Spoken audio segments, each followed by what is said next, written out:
I've got a need for speed. And the Slanesh Lord on his steed does satisfy that need for speed. Indeed. Yes, we're going to see this replay from Von Karstein, submitted with himself taking Warriors of Chaos against Norsca. Should be in for a grand old time. And we've got some good representation here in this Chaos army. Some Blood Beasts here of Khorne. Of course, the Slanesh Lord on his steed. Demon Spew Forsaken out on the far side, very tastefully. With some Marauders and another Forsaken on the opposite side. Some Hellstriders of Slanesh and some regular old Marauder Horsemen. The Metal Sorcerer could be associated with Tzeentch, but he hasn't taken his path to glory yet, so he's just a regular Metal Sorcerer here with Plague of Rust, Final Transmutation, and Searing Doom. As for Norsca, we've got Wulfric the Wanderer with a Famir Balefiend of Shadows, Chimera up in the sky, some Marauders through the front line, including the Regiment of Renown, Great Weapon Marauder, Worshippers of the Crow. They've got Swarm of Flies, and Kurgan Horsemen with some Norscan Ice Wolves out on the flanks, some Marauder Horsemen as well. So let's see how things go here. Yeah, the Slanesh Lord, of course, on the steed. For whatever reason, I think actually for Warriors of Chaos, it's not available to him in campaign. I was playing a Sigvald campaign recently, and I realized he didn't have it, but he's got the Rapier of Ecstasy, which does cause a rampage when activated on contact. And he's also got a speed debuff of minus 15% constant, so when paired with poison units, that's a pretty nice little way for him to ensure units can't get away from him. Not that they could anyway, because he's so fast. Very good stats overall, devastating flanker. So let's see how he does here against some pretty potent single entities in Wulfric, the Famir, and the Chimera. Right now we're just getting a nice, honest frontline chaos engagement. Blood Beasts and Marauders banging on each other. And the Lore of Boats also being unleashed here. Gonna have the Slanesh Lord go for a little snipe here on the Famir Balefiend. Hunter of Champions, Sword of Torgald, Fight or Die. He also uses the Rapier of Ecstasy to rampage the Famir, not allow him to cast any spells. Metal Sorcerer also very bravely going to assist here. Gets a little charge and then immediately nopes out. But thankfully the Blood Beasts and these Marauders were able to win their engagements. They can kind of path through and provide some support, but the snipe here on the Famir Balefiend is pretty impressive. The Chaos Sorcerer also maybe could pop a little Overcast Plague of Rust to help his chances against the old Wulfric the Wanderer, but right now Norsca's mobility also kind of chasing a little bit the back line. We see a Pit of Shades being unleashed there, unfortunately a little bit of a swing and a miss, but the Kurgan Horseman able to run down the Marauder Horseman of Chaos, the Warriors of course. And over here, the mobility also doing a nice job. The Chimera working in tandem with the Kurgan Horsemen. Going to charge the Blood Beasts along with some Ice Wolves. Well, I heard a Final Transmutation or something pop off there. Yeah, Wulfric actually, as I'm watching this side engagement play out, just gets absolutely wrecked on a 2v1 with the Chaos Lord of Slanesh. Just being kind of just a better combatant than him, honestly, with armor piercing and better speed and otherwise pretty similar stats. Very interesting there. But yeah, the Slanesh Lord just decisively wins that engagement and is going to now pull away and just can get away even from the charging Kurgan Horseman. But does lapse momentarily in his micro there. Is going to get caught up. Ooh, we're going to see the Chimera not go after the Chaos Lord of Slanesh. Instead, he's going to go after the caster right as he drops a devastating Searing Doom. Yeah, we've got Worshippers of the Crow winning out and chasing one unit there, but also getting rear charged by some additional Marauders over here. So, yeah, lots of Marauders just slugging it out all over the field still. But we've also got the Demon Spew moving up and the Blood Beasts of Khorne, a handful of them left. Another Pit of Shades going to be unleashed by the Balefiend, who's still hanging around. Gets very good damage on that unit of Forsaken, and then gets promptly launched by the Blood Beast there. But the Chimera does manage to take out the Metal Sorcerer. Probably will stay on him to try and finish him off. Yeah, just straight up kill him if you can. And the Marauder Horseman will pull up to try and do some damage to the Chimera, but of course has a little bit of missile resistance, but will definitely take some damage from that. Kurgan Horseman also returning, more like fleeing from the Blood Beasts here. The Blood Beasts are actually quite a nice pick. I like the monstrous presence, and they're pretty decent overall monstrous infantry right now. They're going to get in here and absolutely maul the Kurgan Horseman. Slaanesh Lord also moving up, going to get that rear charge.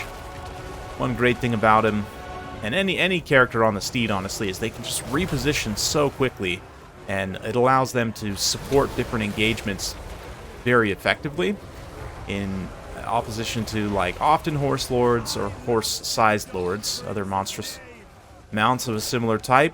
They sometimes don't have the mass to pull through, and they certainly don't have the speed to be able to reposition as quickly. So even here, like, with some exhaustion, still 85 speed, can be faster than pretty much everything else on the battlefield. And the Chaos Forces grouping up here to take out that Marauder Horseman, but the Beasts of Tashnar continuing to pursue, as they themselves are pursued by the Blood Beasts, who is in turn, they're pursued by the Chimera, who's now taking out a few unit models there. Worshippers of the Crow also kind of hanging around the center, reforming some ranks, but Slaanesh Lord, once again, repositions very quickly, finds Wulfric the Wanderer tied up with some Blood Beasts, and just assassinates him completely. Very Slaanesh behavior, it must be said. Also is now going to do the same thing to the Famir of Shadows. There's no chance for him to escape, so taking out both characters, nice way for Slaanesh to keep things relatively even here. Right now, that Chimera is a pretty big danger.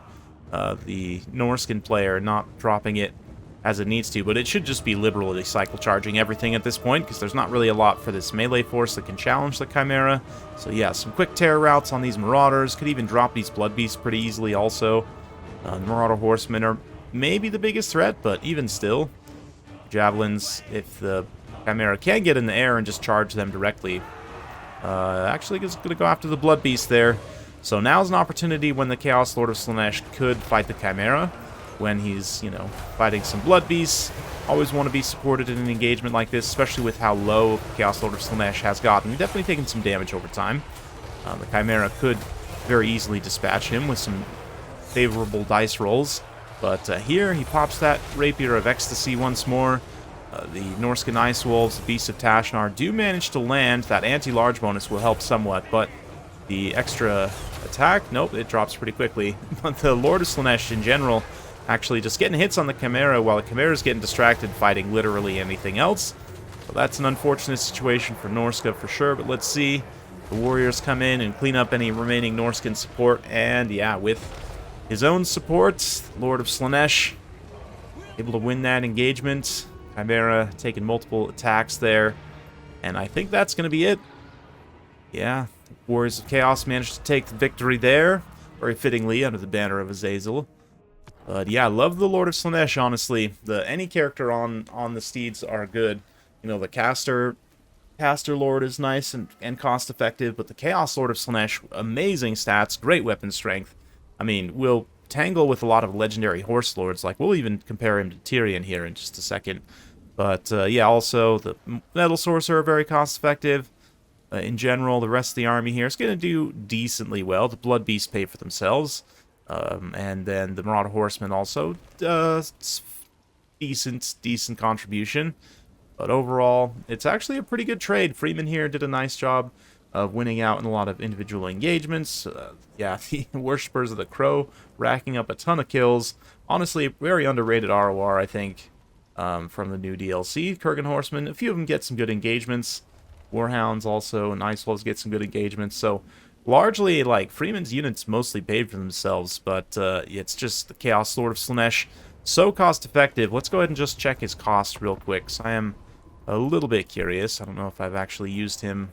Maybe I used him once or twice in the early access, but I can't remember offhand. So we go in here to the regular Chaos Lord, swap him to Slaanesh, and the Demonic Seed. So only 1450 base cost for all this stats, and then you also get some pretty good items. Anything that gives you Rampage is going to be good automatically, so that's definitely an auto include.